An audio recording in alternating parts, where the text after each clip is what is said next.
लेखिका नसरीन मुन्नी कबीर ने लता मंगेशकर से इंटरव्यू कर एक किताब लिखी थी। उसी किताब में गाने की रिकॉर्डिंग का जिक्र करते हुए लता बताती हैं कि 1962 में मैं 1 महीने के लिए बीमार हो गई थी। मेरे पेट का एक्सरे लिया गया और मुझे बताया गया कि मुझे धीमा जहर दिया गया है।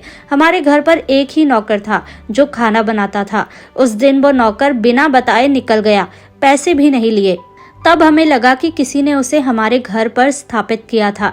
हम नहीं जानते वो कौन था। 3 महीने तक मैं बिस्तर पर रही। तब मजरूह साहब ने मेरी मदद की। वो रोज शाम को घर आते और 3 महीने तक सिलसिला जारी रहा। मैं जो खाती वो भी वही खाते।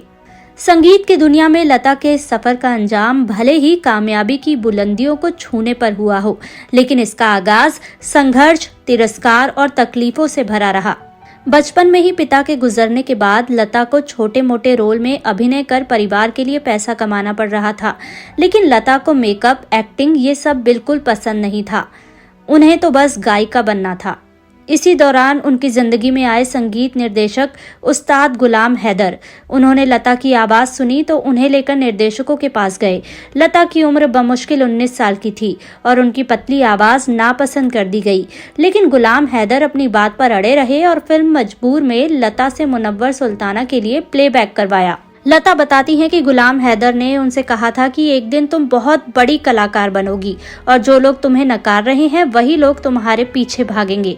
ये अजीब इत्तेफाक है कि नूरजहां और गुलाम हैदर दोनों बंटवारे के बाद पाकिस्तान चले गए, पर लता के लिए उनकी कही बात सच हो गई।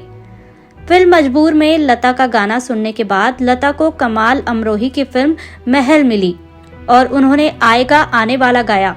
इसके बाद लता को कभी फिल्मों की कमी नहीं हुई। बाद के सालों में लता ने सारे बड़े संगीतकारों और किशोर, रफी, मुकेश, हेमंत कुमार जैसे गायकों के साथ गाने गाए। बहुत कम उम्र में अपने दम पर लता ने इंडस्ट्री में अपना मकाम बनाया। लता ने बड़े मुद्दों पर स्टैंड लेने से गुरेज नहीं किया, फिर इसके लिए उन्हें भले ही बड़े बड़े दिग्गजों से टकराना पड़ा। मसलन रॉयल्टी के मुद्दे को लेकर वो अपने दौर के सबसे बड़े गायकों में से एक मोहम्मद रफी, शोमैन राज कपूर और HMV कंपनी तक से भिड़ गईं। लता मंगेशकर ने अपने करियर में कई